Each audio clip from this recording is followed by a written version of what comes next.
En représailles à l'assassinat du chef du Hamas, Ismaël Haniyeh, et du chef du Hezbollah, Hassan Nasrallah, l'Iran a attaqué Israël le 1er octobre 2024 avec au moins 180 missiles. Israël, menaçant à présent de riposter à son tour, le risque d'une guerre généralisée au Proche-Orient n'a jamais été aussi élevé depuis des années. Depuis, des efforts accrus sont déployés à l'échelle internationale pour éviter une nouvelle escalade du conflit. Mais les apparences sont trompeuses. Dès le 5 octobre 2024, le chef du CENTCOM, le général Michael Koria, a atterri en Israël pour s'impliquer dans les préparatifs militaires d'Israël en réponse à l'attaque de missiles de l'Iran. Selon l'ancien membre de la Chambre des représentants américaine Ron Paul, cela signifie que le gouvernement américain a déjà posé les jalons de la guerre. Il écrit à ce sujet: le week-end du 5-6 octobre 2024, le commandant du commandement central américain CENTCOM, le général Michael Koria, est arrivé en Israël pour se coordonner avec l'armée israélienne et planifier une attaque militaire contre l'Iran. Réfléchissez un instant à cela. L'un des officiers supérieurs de l'armée américaine planifie une guerre dans un pays étranger contre un autre pays étranger, alimenté par des armes américaines, des informations des services secrets américains et l'argent des contribuables américains. Ce pays étranger, l'Iran, a-t-il attaqué les États-Unis ou menacé les Américains? Non, il ne l'a pas fait. Qu'a fait l'Iran pour justifier qu'un commandant du CENTCOM mette en jeu tout le poids de l'armée américaine pour planifier une guerre? Peut-être la Troisième Guerre mondiale? Cela rappelle fortement les événements qui ont précédé le début de la guerre de Gaza il y a un an.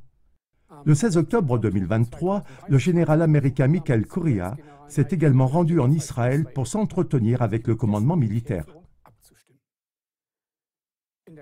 Puis, dans la nuit du 27 au 28 octobre 2023, Israël a lancé son offensive terrestre sur la bande de Gaza.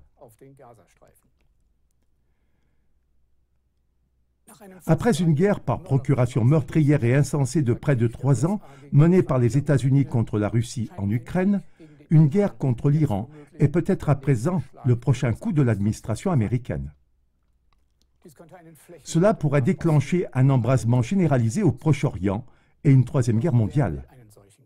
Mais qui veut d'une telle guerre où il n'y a que des perdants?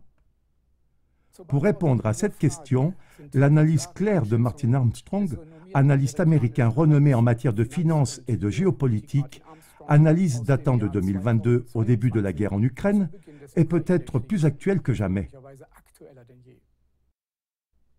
Regardez à ce sujet un extrait de l'émission CLA TV, l'analyste financier Martin Armstrong, l'Occident a besoin de la Troisième Guerre mondiale. La véritable raison de la guerre en Ukraine et de la confrontation avec la Russie serait l'état catastrophique du système financier et économique mondial. De même, pour réaliser le Great Reset, proclamé par le Forum économique mondial FEM, une guerre est désormais nécessaire. Dans une interview de près d'1 heure, Armstrong a notamment évoqué le fait que depuis la Seconde Guerre mondiale, les gouvernements ont contracté chaque année de nouvelles dettes et que, selon les experts, il n'est plus possible de rembourser un jour cette montagne de dettes.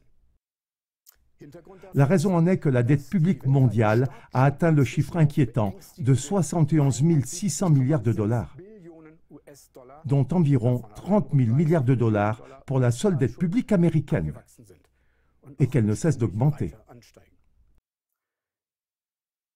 Les banques centrales qui ont poussé le monde dans ce gigantesque surendettement par leur politique monétaire accommodante sont désormais quasiment incapables d'agir, car elles ont épuisé toutes leurs possibilités d'influence.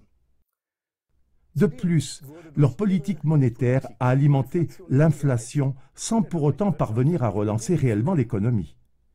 Cela signifie que la politique monétaire des banques centrales, mais aussi des gouvernements, a échoué. Les mesures liées au Covid et maintenant les sanctions contre la Russie ont en outre fortement perturbé ou endommagé les chaînes d'approvisionnement mondiales, ce qui risque de plonger l'économie mondiale dans le chaos. Pour Armstrong, tout cela est dû à une mauvaise gestion des gouvernements au niveau mondial. Armstrong a déclaré que l'administration Biden avait délibérément détruit l'économie mondiale. Il a dit textuellement « Tout ce que vous pouvez imaginer qu'ils font à la Russie, c'est pour sauver leur propre cul. Tout cela est prémédité. Il n'y a pas de retour à la normale. Ce qu'ils veulent, c'est que la Russie fasse quelque chose. Malheureusement, nous nous dirigeons vers une guerre. » Ces déclarations alarmantes de Martin Armstrong rejoignent celles de l'expert financier Ernst Wolf. Ce dernier a également expliqué récemment dans une interview que les crises du Covid et d'Ukraine sont toutes deux des manœuvres de diversion. La véritable raison serait que l'économie a été détruite de manière ciblée et délibérée afin de générer des profits gigantesques pour quelques super riches et d'instaurer un pouvoir centralisé sans précédent. Maintenant, un peu plus de 2 ans plus tard, cette situation ne s'est pas du tout améliorée. La dette publique mondiale devrait atteindre 100 000 milliards de dollars d'ici fin 2024, soit une augmentation de près de 40% en si peu de temps.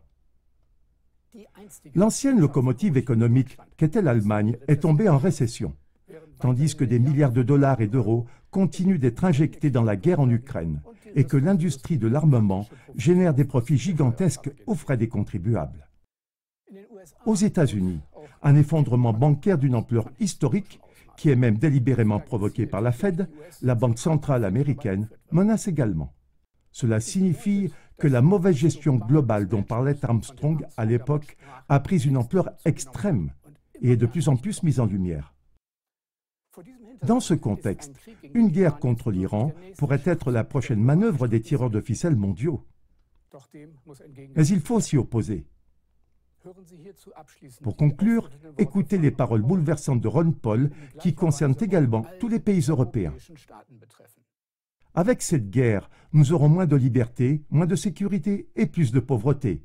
Il n'y aura aucun avantage, seulement des inconvénients. L'administration Biden-Harris donnera-t-elle le feu vert à Israël pour stopper la production de pétrole iranien et d'autres installations énergétiques? Il suffit de penser au coût du transport par bateau et par camion, à chaque aspect de notre vie qui dépend des prix mondiaux de l'énergie.